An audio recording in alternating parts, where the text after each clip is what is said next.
So thank you so much, everyone, for joining us, and particularly for being so punctual this afternoon. Welcome, everyone, to the first of what we have set up as a recurring series of talks around clinical trials, their methodology, and their challenges.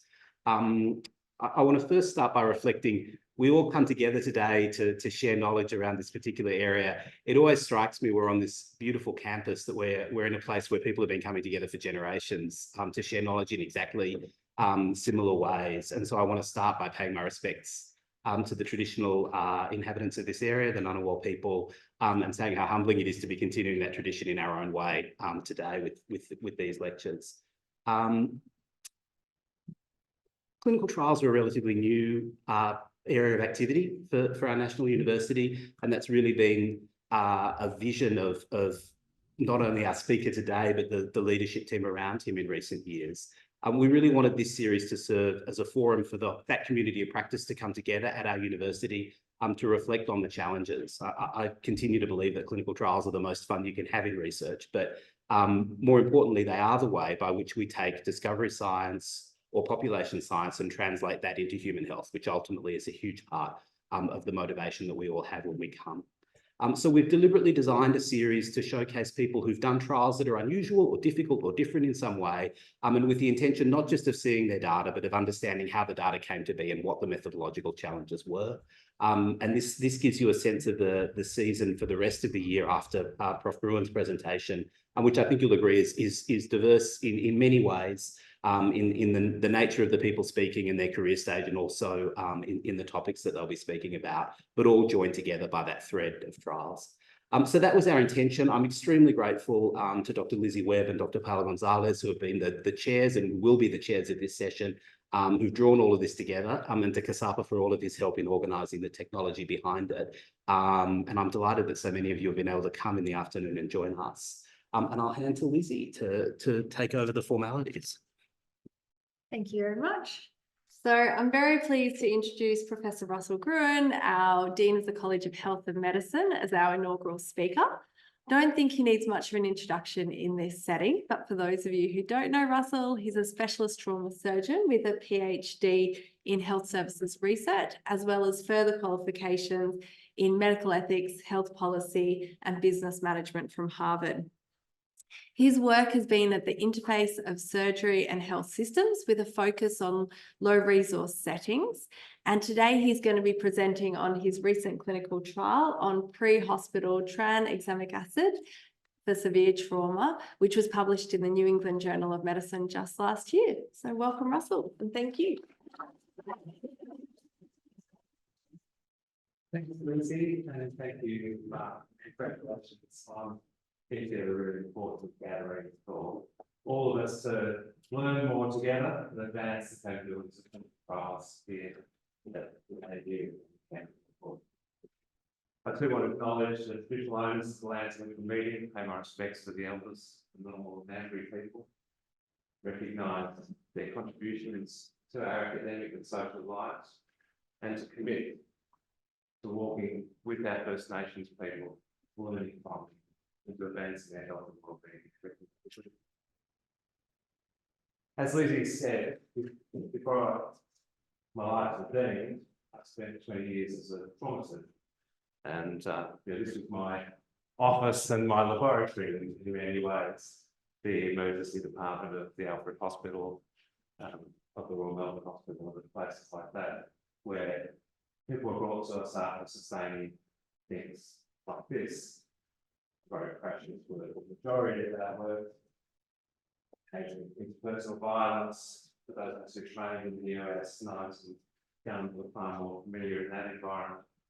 And increasingly, elderly people forward occupy the trauma units of the big hospitals. But it's really this sort of scenario that we were particularly challenged by. The patient acutely bleeding, critical management decisions being made in the field by pre-hospital providers in really difficult circumstances. Crushed metal and patients trapped, rain, snow, sleet, remoteness, smoke, noise, you know, just imagine what this is like. And we were, in some ways, you know, the recipients in our comfortable, let's say, emergency department section of the Albert Hospital helipad, where all of this stuff that happens, so much of which we knew, determines whether the patient was doing well or not before they arrived at the specialist trauma center. So with that as a background,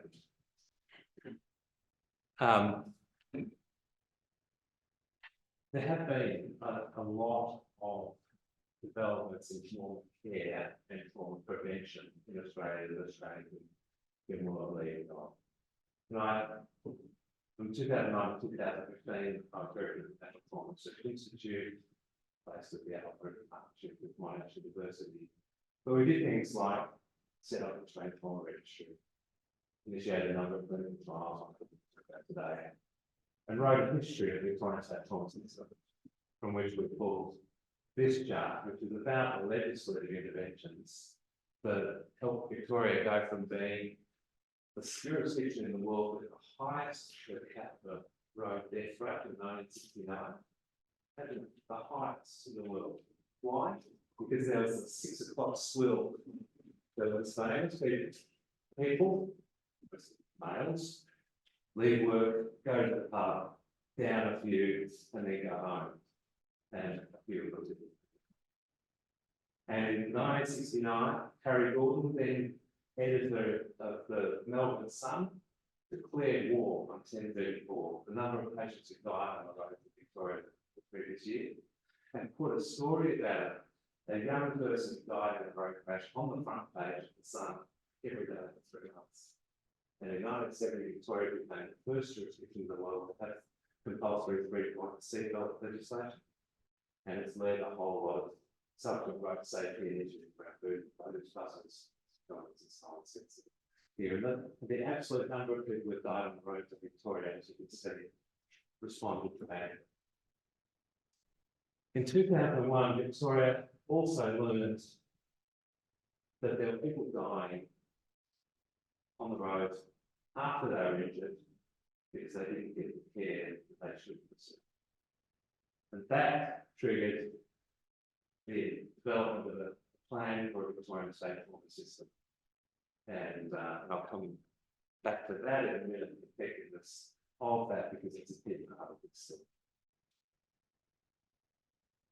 A major focus, therefore, in Victoria and elsewhere has been around the early prevention of death, severely injured patients. Saving lives is the mantra of ambulance officers, trauma centres, emergency physicians, and so on. And we'll come full circle at the end of this to reconsider that being the mantra. But that is deep in our coursing through our veins. And so this trial is a trial of pre-hospital intervention delivered at the roadside to see the main difference to saving people's lives. The trial involved hundreds and hundreds. It's huge. We got it funded in we wrote the first grant in 2011, got funded in 2012. We completed the study in 2021 and published it in 2027. That is quite the journey with 4 program managers, a whole lot of other training personnel, literally people to do a trial of this study. I want to pay respects to all of these people who are hard working for injured people around the country and around New Zealand and around Germany, participated, and particularly as one of our early chief investigators who was chair of the Australian Resuscitation Council, Ben Jacobs, who died soon after the trial.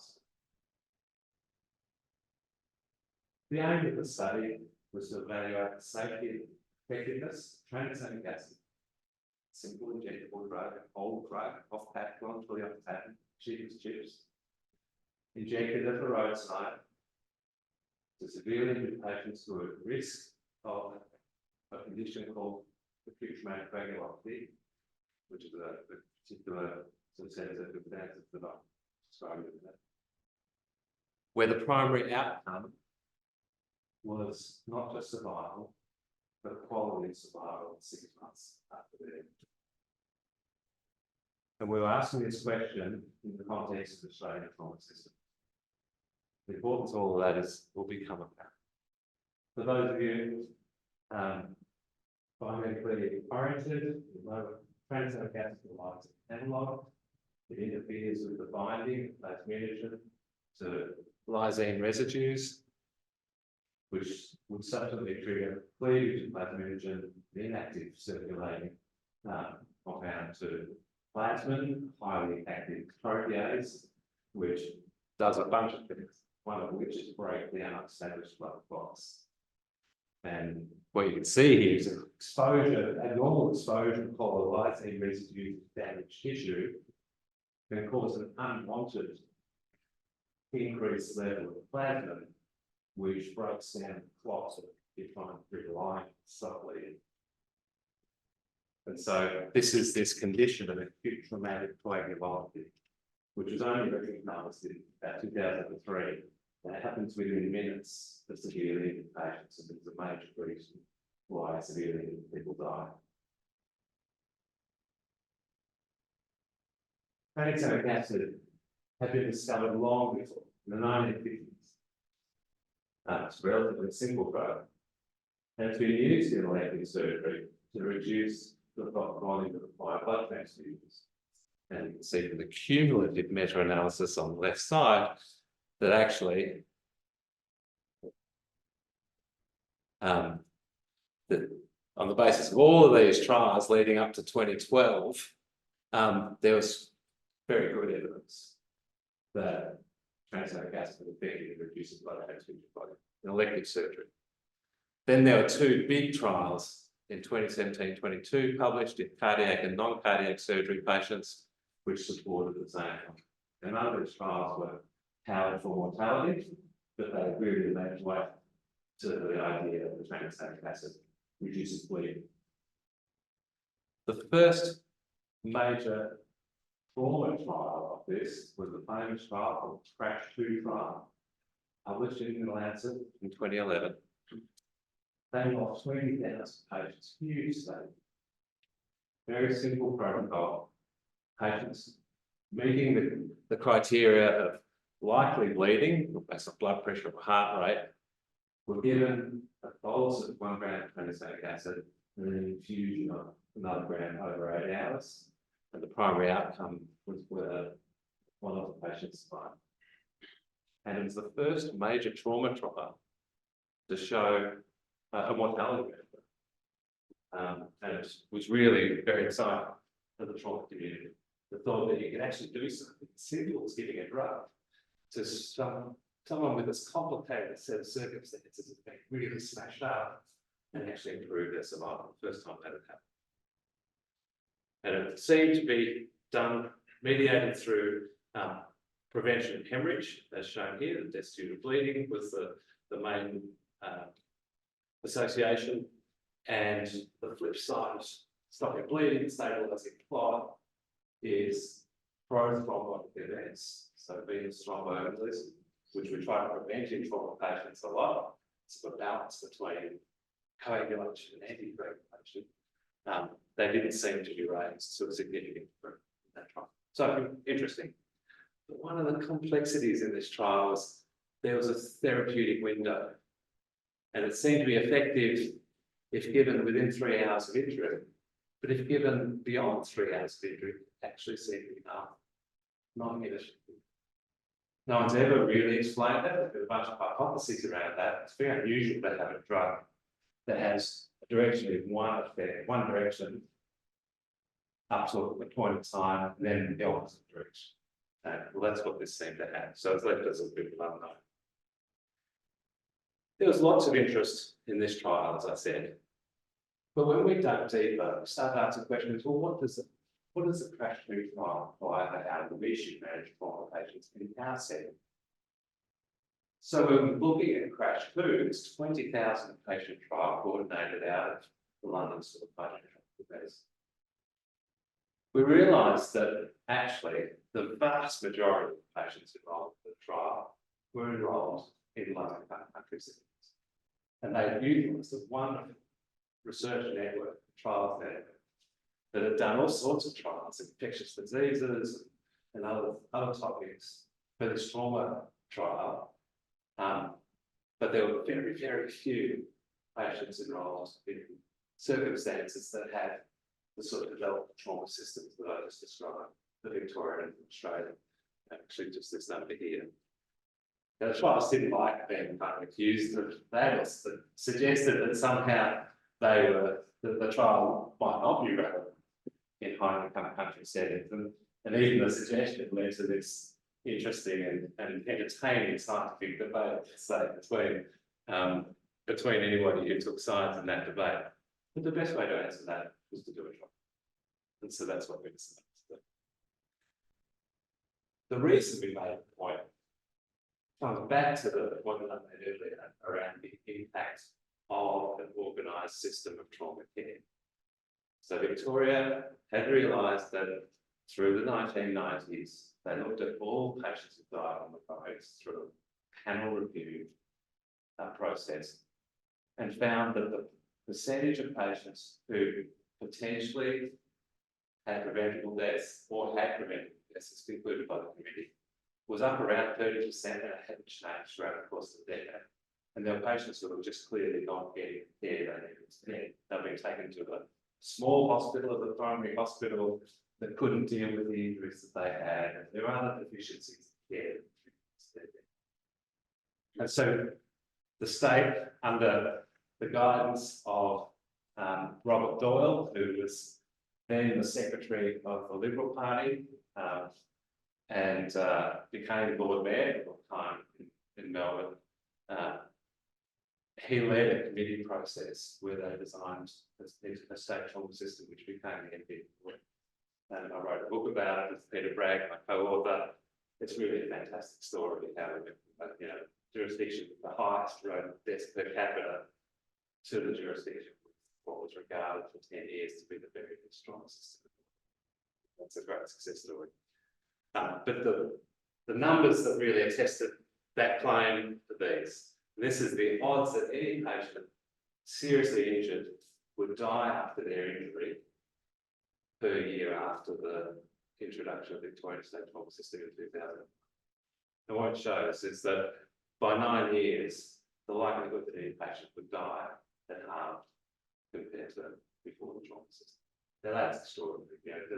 That's almost penicillin-esque to be able to achieve that sort of outcome. Back to the tranexamic acid story. So Crash 2 initiated some other trials, including ours, and which reported before ours. And they're asking the same question, can we apply these findings to our patients in our circumstances? And just to run through very quickly, it's a mixed bag of results. Crash 3 was a head injury only trial, another big trial using the same network, just looking at head injury. And they found no overall difference, but some subgroups that had benefit, no association with mucus-occlusive disease. The wrong study, also a head injury study in North America this time, similar regime, didn't find a significant difference, didn't find an association with venous-occlusive disease. The STAMP trial, a general shock patient trial with different dosing modalities, didn't find an association between tranexamic acid and survival and didn't find an association with vascular-occlusive disease. So a couple of large trials done here that were needed.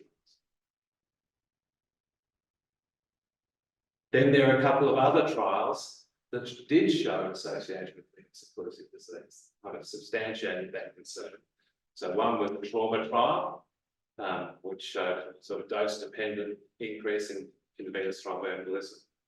And the other, the same groups from the London School of Hygiene and Tropical Medicine, this time doing tranexamic acid in gastrointestinal bleeding rather than trauma, that showed an association with venous-occlusive disease.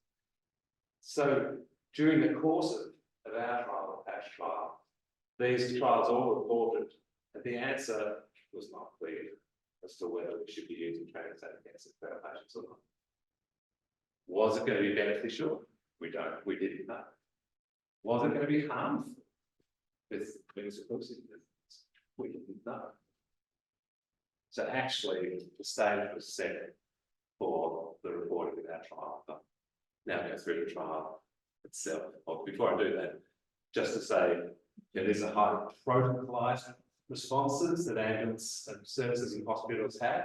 The way to deal with time-critical management decisions in a chaotic environment is to have good protocols. So tranexamic acid was vigorously uptaken in the UK due to lobbying by the trialists themselves. That's an interesting question mark as to what roles should the trialists play in advocating for the findings of the trial to be taken up in practice. So the UK quickly mandated tranexamic acid.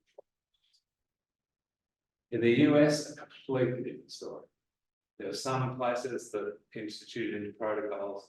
There's some that didn't. There's some places that actively lobbied against it, advocated against it. There was a real mixed bag. There's a need for some answers to guide policy decisions about the use of this drug.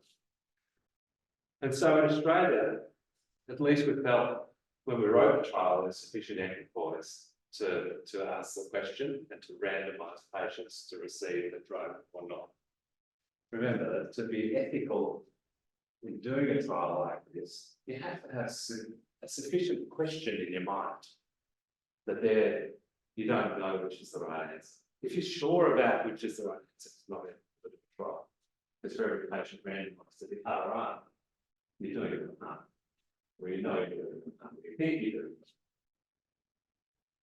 So back in 2011, in the wash-up of the CRASH-2 trial publication of the Lancet, there was sufficient equipoise amongst Australian clinicians and New Zealand and some in Germany to initiate a trial, write a proposal and get it funded. So I must say, over the course of the 10 years, that equipoise really swung wildly like a pendulum. There were times when lots of patients weren't enrolled in the study because the clinicians thought they knew what was best and didn't let them be in the study. There were times when it swung the other way. It's been really quite an interesting journey throughout. But this involved 36 services in 3 countries, pre-hospital services covering most of the country.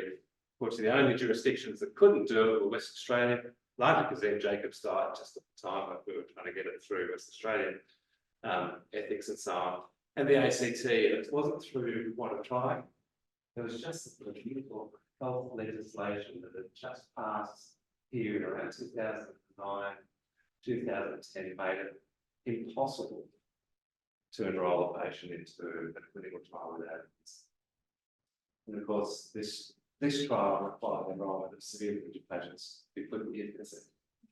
And some states, like Victoria, Queensland, Tasmania, South Australia, had frameworks for deferred consent or waiver of consent. In New South Wales, we had to actually get the law changed to run this trial. There were 3 trials that went to the guardianship board together to apply for a change to the legislation. We achieved that. It meant there was about 3 or 4 years delay in starting in New South Wales, but I think it's a really important step that enabled them all to participate. The trial design was a very simple design.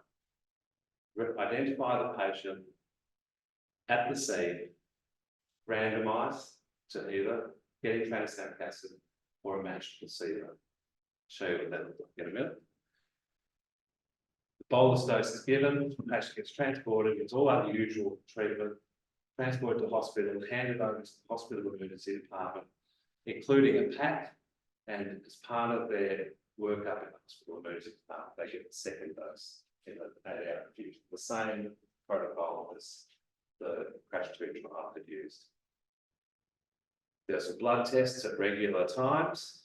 The patient's still in hospital, still alive at day 5 to 7. They had a screening Doppler ultrasound looking for venous thromboembolism in the lower limbs. And the primary outcome measure was a telephone interview at 6 months done by a trained interviewer. I'll talk about that in a minute. We included any seriously injured patient who was adult and at risk of acute traumatic coagulopathy. Come to that in a second. The first dose of the stated drug could be given within 3 hours, and they were being transported to a trauma centre, excluded suspected pregnant patients and elderly frail patients. This convenient tool, being able to predict which patients might be in this really serious category, was very useful because it allowed us to focus on patients who are likely to have the disease. This score was developed in Victoria based on patients in the Victorian State Trauma Registry by Demetra and his team. And it was a simple score that could be administered by paramedics at the scene. They just had to tick the boxes of whether the patient was trapped, what the systolic blood pressure was, the temperature, whether they were likely to have a chest injury, or an abdominal pelvic injury. And if the score added up to 3 or more, they were very likely to have acute traumatic coagulopathy, and they were very likely to die. See the relationship here between coagulopathy and death for those patients. So, useful tool. The primary outcome generated a lot of discussion. Now, we trauma patients saving lives. Remember, that's natural, right? For all of us involved in trauma care. Well, what the Victorian State Trauma Registry, as part of the system, had shown us was that patients that survived actually had high levels of disability.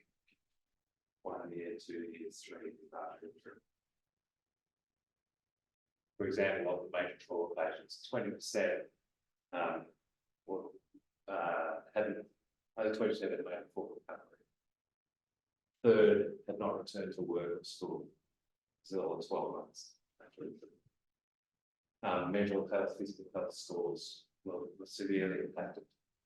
And unless you took this into account, you might be making decisions based on dead or alive, but not quality of life. In fact, apart from anything else, it was very expensive to those patients for the health system, for the long tail of disability that exists after being severely smashed up.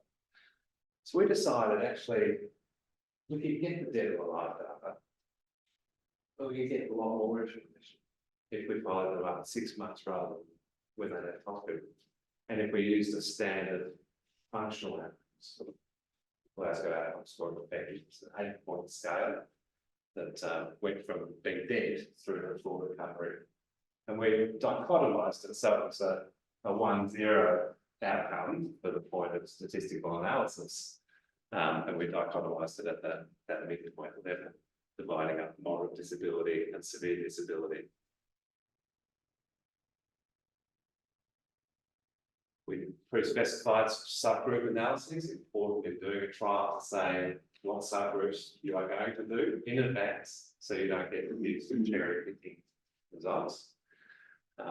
We've based on those features. And then we did some other things because of the importance of head injury to try and account for head injury within the body of the analysis. Because that was obviously something that would really affect the outcome independently of the drug. We looked at secondary outcomes, mortality at different times, cause of death, vascular-occlusive events, sepsis, blood products, ventilator-free days, some labs, some quality of life measures. Lots of analyses to do. The analysis too much here. Just come back to this. What shows some pictures of what it was like actually doing the trial, enrolling patients. This is the scene of these sorts of crashes. You can see the chaos. Whoops. You can see the emergency department with the patient arriving, seriously injured, about to be transferred across onto the emergency department gurney with the imaging stuff already, the trauma team all ready to receive the patient. You get early labs in the emergency department from the portable machines, which can guide, and some of those things are relevant, like acid-base status and so on. There's a lot of the ambulances guys are working in the crazy circumstances, and so having something that's really simple for enrolling the patients into the trial, recording the COAST score and any other details that we really wanted in the CRF. The case report form. Is making that really, really simple was critically important.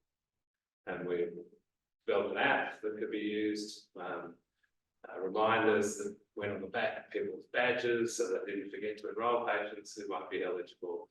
We had angle tags in case things got lost. And the packs were sealed, tamper-proof packs that all looked the same. We didn't know, no one knew until the unblind whether it was drug or placebo that any particular patient got.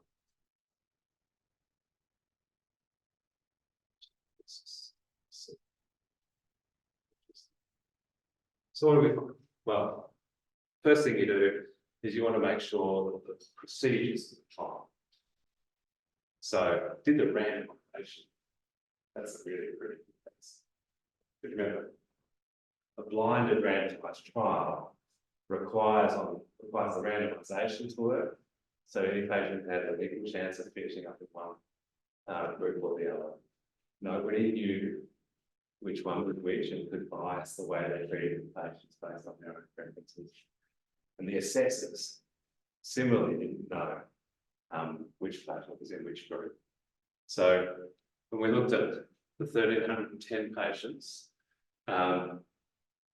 this is the real world of doing these trials, right?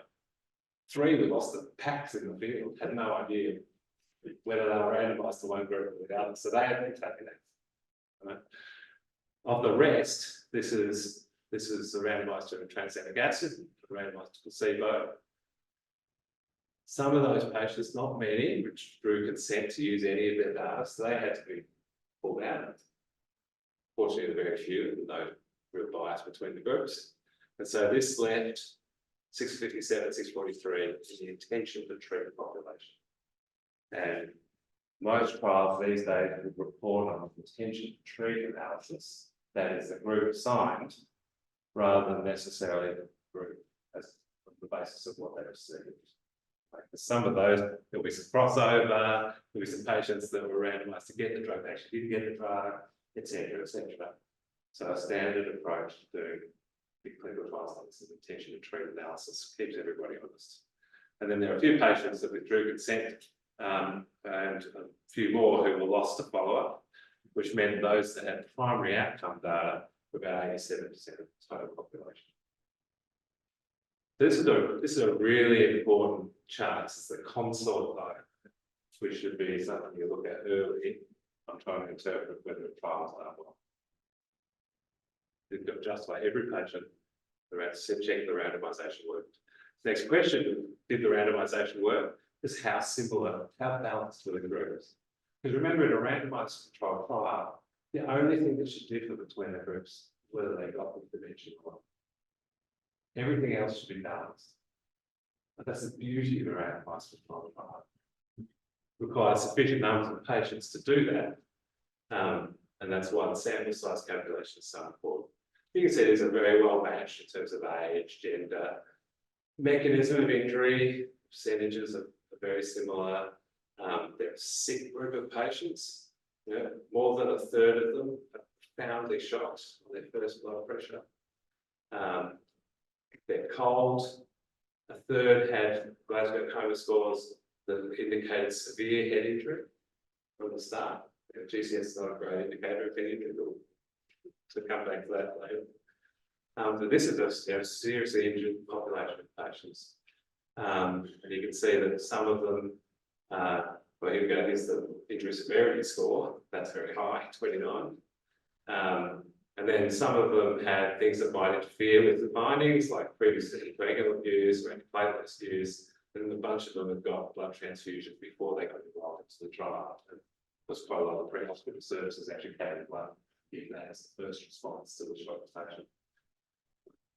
And then importantly, around this question of timing, remember, 3 hours seemed to be a threshold when a patient should get this drug within 3 hours, we shouldn't give it. And we had about a third in the first hour, a third in the next hour, a third in the hour. Quite interesting split. And here's the primary outcome. Primary outcome, remember, functional survival at 6 months after injury, as determined by the Glasgow outcome score of effectiveness by the grade. You'll see these numbers are identical. No difference between the drug and the placebo. Now the doubters say, oh, we wouldn't have expected that, you know. So many other things happen between the time of injury and 6 months later. You should be just focusing on mortality. So let's have a look at mortality. In fact, let's do it slightly different. Let's actually look at all the different dose levels for the patients that got the tranexamic acid, places patients that didn't, and put it in a chart where the black is dead, and then it goes through up to full recovery of the life. And as we saw with the primary outcome, there was no difference in favourable outcome for the patients that didn't get tranexamic acid. But if you look at the unfavourable group, fewer patients died, or fewer patients per 100 died when they got tranexamic acid than when they didn't.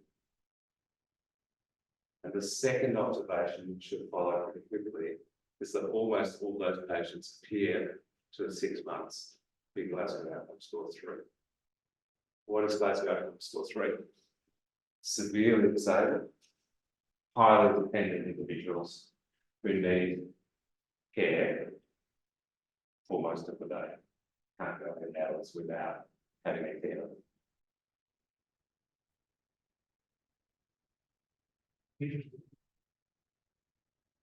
What's going through your mind? When we saw these results, it was sort of a wow, actually. Those are really convincing results. Actually, the numbers and precision around this is very high. Big trial. The conclusion we draw, tranexamic acid prevents 4 patients out of every 100 in this patient population being treated in these conditions. From life after the serious injury. But those patients are pretty sharp. And 6 months later, they're still pretty disabled, pretty dependent people. That kind of raises a bit of an ethical question in my mind, doesn't it? Which rather be dead or seriously disabled. All comes out. Let's keep going with the trial results. At the moment, this was the money slide, and this is what really attracted a lot of attention around the world after it's published. The next thing you do is you look at those findings by the subgroups that you pre-specified to see if there was any difference for patients that were younger than 50 compared to older than 50, or the time from injury to the first dose, or the other factors. And because all of the 95% confidence intervals cross this null effect line, the 1.00, this one's close. So there's something going on here around delayed administration of the drug being potentially worse. So again, it's trending in the way that we understood the risks of tranexamic acid in the delayed form. But really we didn't find anything significant that didn't cross the null effect line. So we couldn't draw any conclusions about it. So for any of the subgroups. Then we looked at other outcomes, so the death, different time points, consistent. It actually was a pretty early effect, and we'll come back to that in a minute too. Again, it was deaths due to bleeding, just like in CRASH 2. That was the main difference between the groups. And this is just a way of showing the cumulative proportion of patients who died who received tranexamic acid in red and placebo in blue, showing separation of these curves pretty early. And that stayed with them and was a significant finding right out to 6 months. What about the venous thromboembolism event? We've got the safety side of things here. We found a slightly increased percentage, 23.6 versus 19.7% of any thromboembolic event, but it did not reach statistical significance in this trial, so we couldn't conclude that we were convinced of that finding. Similarly, of sepsis, there was a slightly increased rate of sepsis. Interesting to muse why that might be the case in the TXA group, but again, across significance. can't make much comment about that. Now, a pragmatic trial in the field, really messy set of circumstances. It's hard enough to get a clinical trial done perfectly, the best sort of controlled circumstances. Not surprisingly, there was a bunch of stuff that wasn't done according to the protocol here. And the largest things here were received only 1 dose of the study drug rather than 2, and received what we call open label tranexamic acid, where the clinician for notice patient who needs acid given and the trial protocol. And so 30%, more than 30% had a protocol. Really important to understand that, to tease that out. We did do a per protocol analysis, but remember the purists want an intention to treat trial, and it doesn't matter what happens after that, patient one group or the other, that's the basis of which you do your analysis. So we've got our conclusions. There's no difference at 6 months in the favourable outcome between tranexamic acid and placebo, but 4 patients in out of every 100 got alive, but severely disabled and little evidence that TXA increases vascular events. I want to touch on a few other curious issues because, in some ways, we do clinical trials, Mark, though, to answer questions where a lot of hypothesis generating research has happened up to that point. And then you want to definitive answer. So you do a clinical trial, enroll enough patients with good enough methods to give you an answer, yes or no, one way or another. But of course, inevitably, they raise more questions. And this has raised some really interesting questions. So, firstly, 30% of patients, we lost the follow-up. We didn't have primary. Might that have made a difference? So we did multiple imputation into that. It's a statistical technique that looks at all of the patients in the trial and tries to estimate what the missing ones might have been based on the analysis characteristics. You can be skeptical about that process, but if you do multiple imputations, with 30, in excess of 30 imputes, you actually get a very consistent set of values which have some validity and did make a difference to the conclusions of the trial. So that's the first thing. Same sort of results. Okay, same pattern here. The next was the protocol deviations. 32% of patients didn't follow protocol.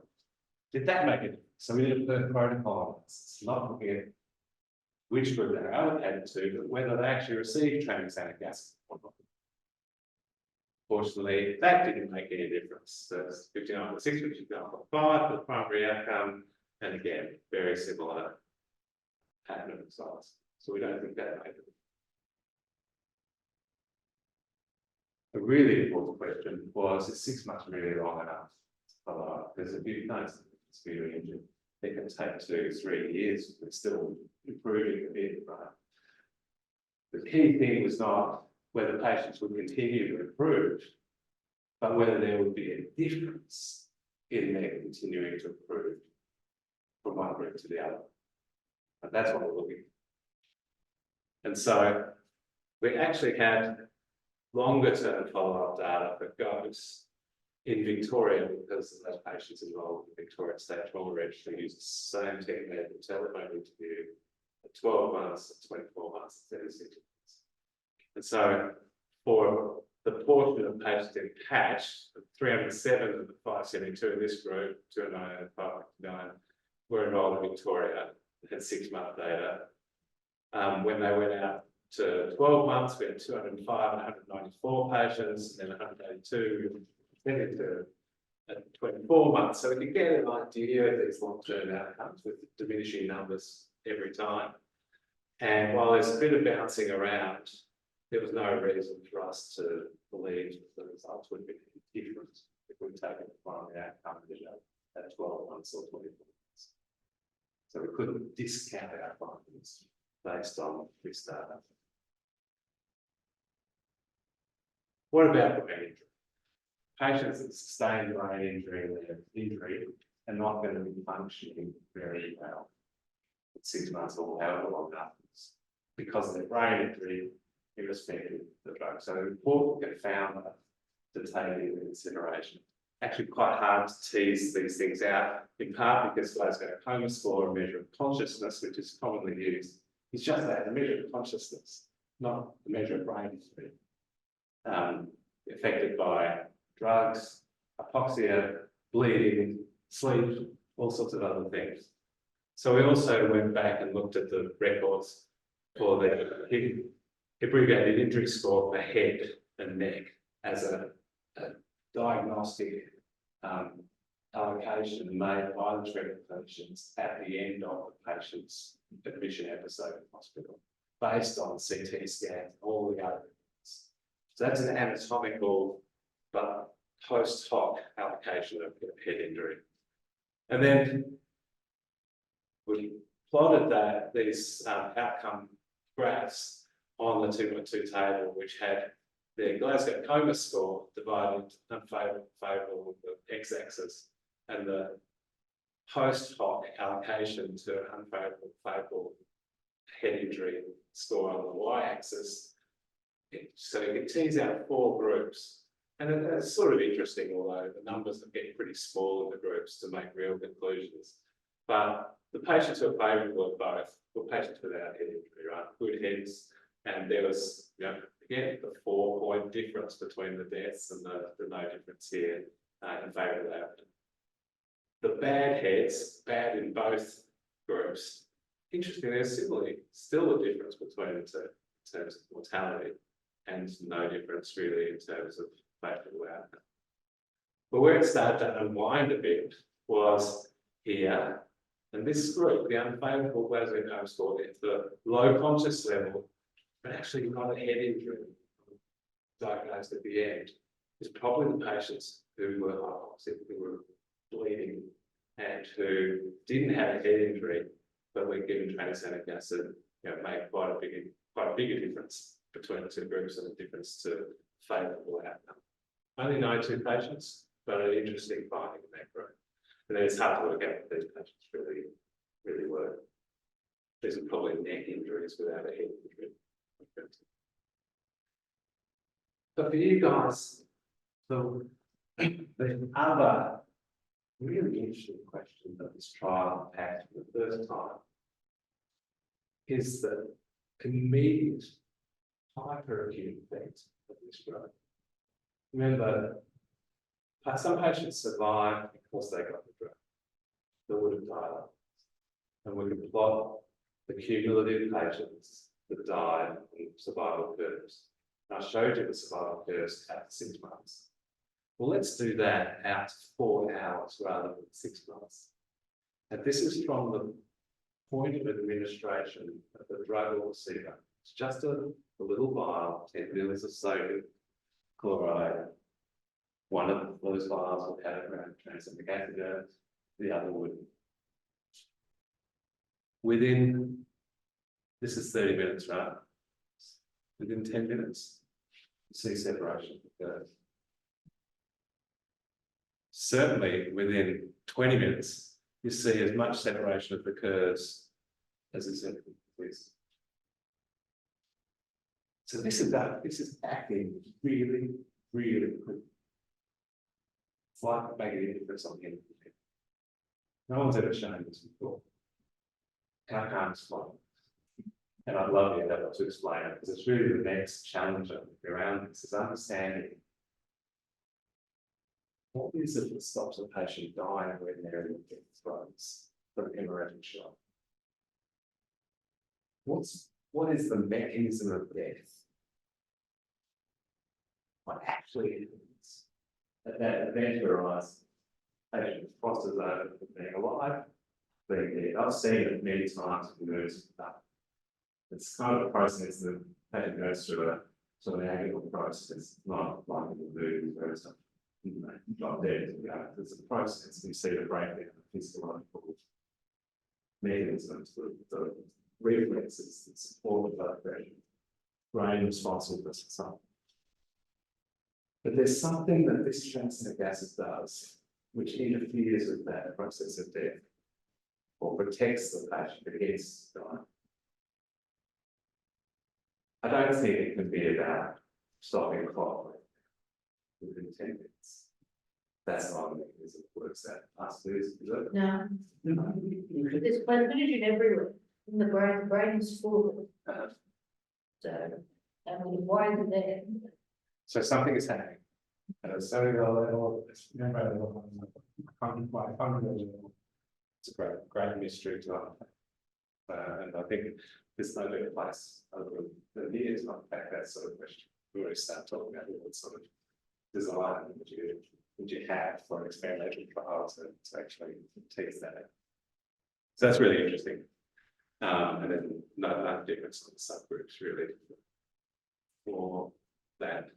And so yeah, this is, so as I said, a big clinical trial meant to answer a question, kind of answer the question, or did it begin with a good answer to the question, it's an answer that doesn't give a straightforward direction for policy about whether these patients should get TSA, because we're still left with that fundamental question about wouldn't they rather be dead or severely disabled? Think about how that one might be answered, but it's also raised a bunch of other questions, which are the subject of the research. So Mark, I think that's kind of a journey through 12 years of, it occupies your life. But the people that do this over and over again, the serial trialists who I have enormous respect for, because this is so hard to get from the initial idea and the first parts of developing a protocol to getting it funded, ethics, getting it implemented, following it all up, doing the analysis and getting it published. It is only one of those in my life. Look forward to celebrating every other one that follows. There you go. Thanks.